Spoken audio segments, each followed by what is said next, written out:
So, in case you didn't know, the NBA has added a play-in tournament this year, meaning that 10 teams will now make the postseason in the NBA. This tournament is about a month away, and it will see seeds 7 through 10 make the postseason and battle it out for the 7 and 8 seeds. So, in this video, I'm going to be talking about how it works, whether it's a good idea, and just a few potential play-in matchups that could be interesting. So how it works, it's pretty simple. So the 7 and 8 seeds play, and the 9 and 10 seeds play, and the winner of the 7-8 seed game immediately goes into the 7 seed and will play the 2 seed. So that's pretty simple. Right now, in the Western Conference, the 7 and 8 seed are the Mavericks and Grizzlies. So the winner of that one game, which would be in Dallas because they're the 7 seed, would play right now would be the Suns. So that's pretty simple, and that's how that one works. And then the 9 and 10 seed also play, and the loser of that game is just eliminated. And then the loser of the 7-8 game, so the Grizzlies or the Mavericks, would play the winner of the 9-10 game for the 8 seed, and it's happening in the West and in the East. So I think it makes it pretty interesting in terms of seeding, but also making it interesting till the very last game. So again, right now in the West, the Mavs would play the Grizzlies for the 7 seed, and then the Spurs would play the Warriors to stay alive. And then the loser of Mavs Grizzlies and the winner of Spurs Warriors would play for the 8th seed. So if we talk about whether it's a good idea, because Luka Doncic recently criticized the idea with like some pretty understandable complaints, saying, it just devalues the regular season. Why are we even playing it? And also, I'm not a huge fan of the idea of more than half of the teams making it, or like 2/3 of the league making the postseason. And you could argue it does devalue the regular season a little bit. Luka's statement would hold a much more weight if his team is currently the 7 seed and would be the ones who would be most affected by it, because they have to win a game instead of just going to right to the playoffs where they play the 2 seed. But then again, they still control their own destiny, and the Mavs still have a chance to get the 6th seed. So I kind of like it overall, just because I like that it adds some excitement in terms of the seeding, but also it encourages the teams that are currently in the 10, 11 seeds to, instead of tanking, try and get into the play-in and have a chance at the playoffs. You never know. All you need to do is win 2 games if you're the 9 or 10 seed, and that's very plausible. If you look at the Pelicans right now, they're 2.5 games back of the 10 seed.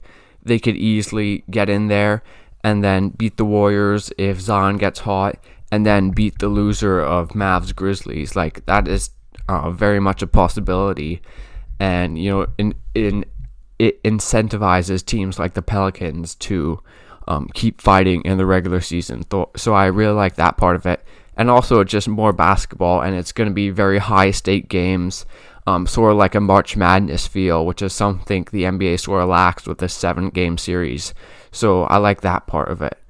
I also do understand that just the amount of teams that make the playoffs is sort of a problem. But then again, almost all the teams there's a lot of very good teams in the NBA, and teams, especially in the West, like teams like the Pelicans and the Spurs and the Warriors, I think are worthy of making the playoffs. And the Warriors are 500, the Spurs are 1 game under 500, so they're not like bad teams.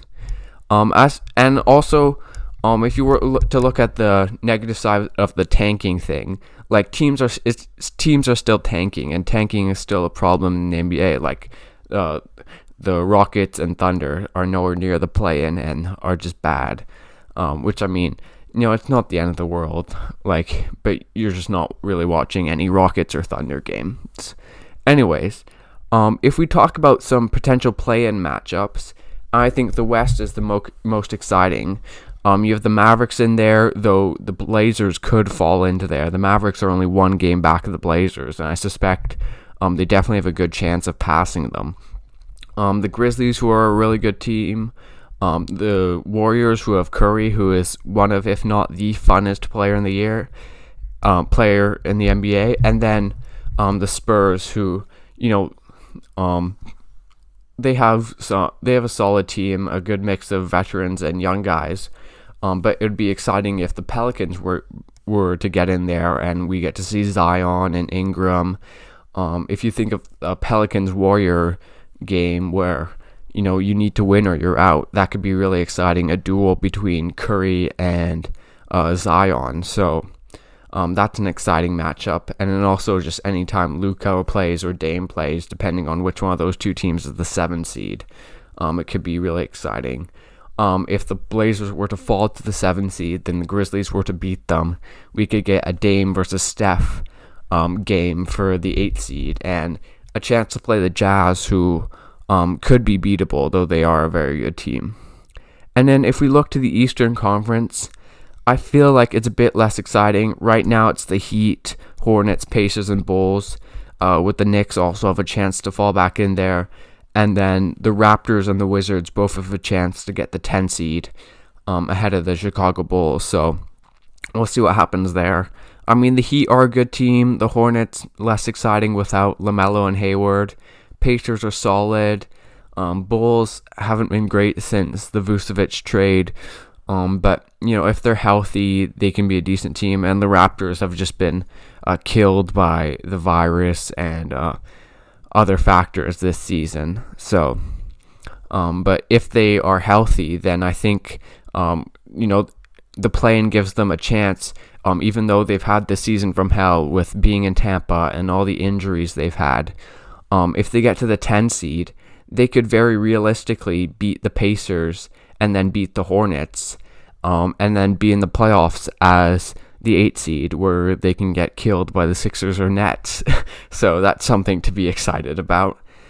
So overall, some good matchups, particularly in the West. The East is a bit more I think the East ladder rounds, when it's Sixers, Nets, Bucks going at each other, those are going to be great series. And, I feel like every series is going to be great in the Western Conference, just because there's so many good teams in there. But anyways, I'm pretty excited for the play-in. We'll see what happens. But anyways, thanks for watching, guys. Subscribe to this channel for more NBA content. Leave a like, and I'll see you guys next time.